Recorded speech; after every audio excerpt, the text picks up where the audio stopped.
Hello, Grand Rapids. I'm City Manager Mark Washington. I'm here with Brandon Davis, our new Director of Oversight and Public Accountability. We're here on this beautiful summer morning by the Grand River, and want to take a few moments just to talk a little bit about what we're doing in the Oversight Office as it relates to police reform. There's been a lot of discussion nationally, locally about reform in the police department, and our police chief has been working with his department on changing strategies and changing policy. But we also have another entity, our new Office of Public Accountability and Oversight, and our new director. I want to congratulate Mr. Davis. I've had the privilege to be part of 3 previous appointment of oversight directors. He's the 4th, and I think I have saved the best for last. So congratulations. Thank you so much, sir. So Brandon, tell us a little bit about some of the things that are going on in your office as it relates to improving accountability and transparency in the police department. Sure. So as the manager indicated, OPA was created back in August of 2019 with the responsibility of increasing transparency and accountability, and we do that through many methods, but one of those methods is auditing and researching and monitoring the activities of the police department, and we do that to build bridges to trust between public safety and community. We're excited about the opportunity to do this work because we believe it's important for such a time as this. And your office ultimately will have capacity to oversee not only police operations, but also fire department as well. That's correct. But right now, the initial focus is primarily on the police department, given all the attention since the murder of George Floyd and Breonna Taylor.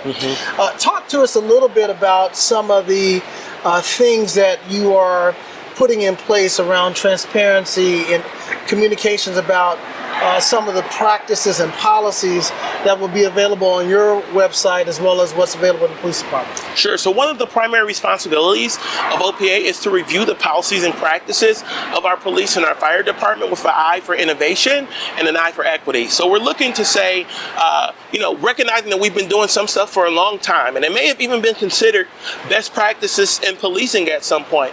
But we have to ask the question, do we have just outcomes as a result of it? Is it equitable? And are there ways for us to innovate those practices to do it well? So OPA will be working to do that. We'll make sure that those policies and practices are published on our website, as well as through other mechanisms that we are utilizing, such as our social media platforms and things of that nature.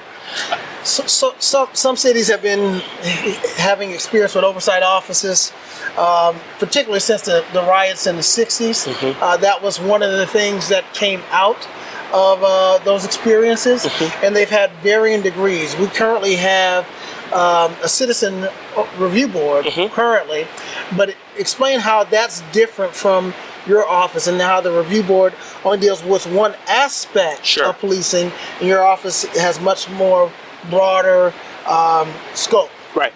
So we have a civilian appeals board.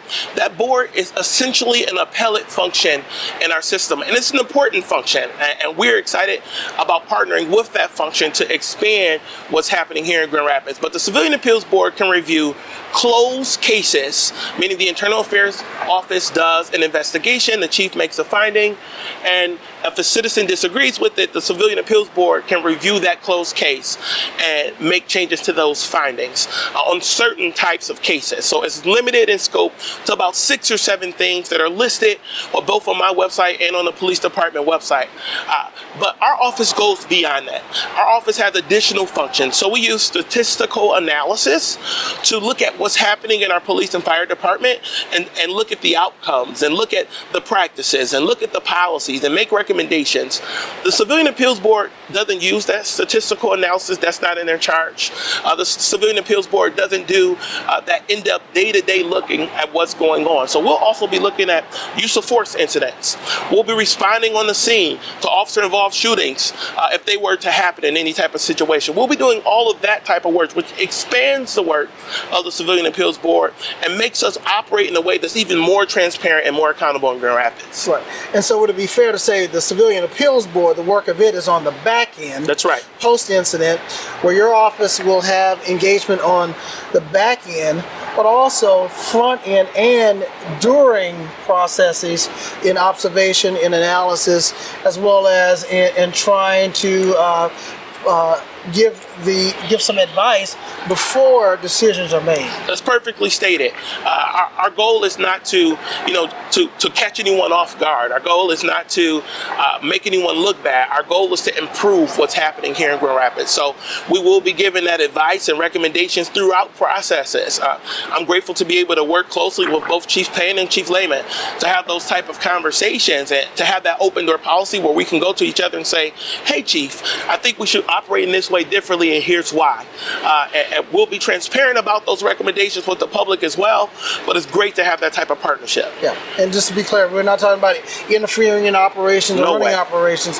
This is just oversight. That's right. Monitoring and also evaluation in advance of, if the only thing we have is at the end of something, then we're always reacting. Mm-hmm. And we're never able to be on the front end of change and reform. Proactive. And so this is a very, very proactive. Mm-hmm. Let's talk a little bit about resources. I know we got some requests from community to be very supportive of your office, recognizing that the work is too great for one person, and you've said that before, yes, and sir. I think people recognize that, and I want to thank the police chief for finding resources to repurpose from the police department to your office. And why don't you tell us a little bit about how that will work and what your plans are and what you might need from the community as you begin to expand your office's function. Sure. So I'm grateful to the manager and commission and even to the police chief for assisting in this. As the manager indicated, this is important work, and it does take those resources. We are grateful to be in the recruitment process right now for a position in the Office of Oversight and Public Accountability that will assist in this work. They will assist with some of that monitoring that we've been talking about and some of that program management that we've been discussing. I expect to make a decision regarding that hiring by the beginning of September of this year, and I'm looking forward to it very much. While we work through that process, it will be extremely helpful for community to refer candidates and encourage them to apply. The posting is still open right now, and we want to see the best of the best because we know this is important work, and we want people who have a passion for what we are doing, and also the skills to accomplish it. Let's take a few minutes to unpack the independence component. Sure. And the police department has an internal affairs function. Fire department has their own internal processes for investigation. Then we have the law department, who also has work and a role in reviewing incidents and policy advice. Talk about how your office is independent of those two functions and why that's important. Sure. So one of the most important functions of a civilian oversight agency such as ours is that there is independence. And when we talk about independence, we're talking about independence from politics, independence from the police department structures and from the fire department structure. And the reason that's so important is that if we are going to build those bridges to trust, if we are going to have real accountability, true accountability, then we must do it in a way that is not tied to those same structures so closely that community can't trust what's happening. So when we talk about that independence, we're talking about my ability and my office's ability to look at cases without fear of repercussion on what our decisions are. And I'm grateful to work for a city manager who has made that abundantly clear, that my job is not to align with anyone else. My job is to review these instances, these cases independently, and make decisions about what is right based off of the law and policy, and not just based off of what someone else would want to hear. And let's talk a little bit about fear. Yeah, I'm glad you used that word. There's a lot of fear in this community. There's fear of change, fear of protest, fear of demonstrations, fear of too much oversight, fear of too much budget cuts. There's a tremendous amount of fear in this unknown. And so in this unknown environment, as we begin to change, what can you say to ensure both the public as well as the officers, who there are many, many good officers in our department who do their work boldly and courageously and take the work seriously, and they're concerned that now all of them will be viewed as officers who don't honor the badge. So can you talk a little bit about your fairness and how people should be able to hopefully trust the work that your office is doing on both sides, both community as well as internally in the organization. Sure. I want to acknowledge that change is hard, and that the Office of Oversight and Public Accountability is new. And because it is an unknown for some people, that transition feels uncomfortable. But as we move forward as a community, we have to learn how to be comfortable being uncomfortable, and recognize that my role is not to come in and to try to paint the police or fire department in a negative light. I in no way intend to do that. It's my responsibility to look at what's happening and make impartial recommendations. I want our officers and our firefighters to know that I will wholeheartedly state and report when officers or firefighters operate correctly in a situation that I am reviewing, in the same manner in which I would if an officer or a firefighter acted improperly.